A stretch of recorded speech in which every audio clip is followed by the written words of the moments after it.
তুমি চলে যাওয়ার পর অনেকেই আমাকে প্রশ্ন করেছে, তুমি তাকে ছেড়েছো নাকি সে তোমাকে।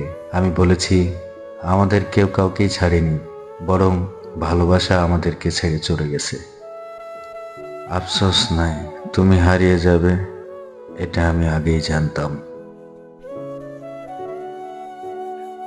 যদি বলো আমি সব থেকে বেশি কিসের ভয় পাই, তাহলে আমি বলবো তোমাকে হারানোর।